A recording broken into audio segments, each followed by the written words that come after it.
Well, sa pag-push ng business, wala naman. But more on while you're pushing the brand already. Yeah.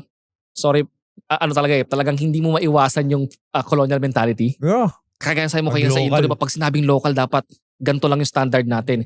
We wanna go there. So sabi ko nga minsan, pagbibiro ko parang, guys, if you wanna go global, we cannot make this cheap. Yeah. Diba? So, maglagay tayo ng qualities. Syempre, merong karampatang presyo yan. So, yun yung isa sa mga, I think, not just in perfumes, I think in any industry na local, yung kapwa mo actually ang kalaban talaga. Totoo yun. Totoo yun. Tsaka yun nga, di ba, lagi natin i-expect pag Pilipino, dapat mura lang. Dapat parang in your head, dapat hindi ka nakikipag-compete sa prices ng mga international. Dapat sila lang yung nandyan. Hindi ka pwede. Dapat parang, sa 900, 800, di ba? Right. So what was that like para wala, it's laban lang. Hanggang ngayon, tuloy-tuloy pa rin siya. Huwag mong bilhin, ganon. Kasi meron talagang taong parang, huwag ka na mag-local. Alam mo yun, huwag ka na mag-local. Okay lang naman. Okay lang naman, sure.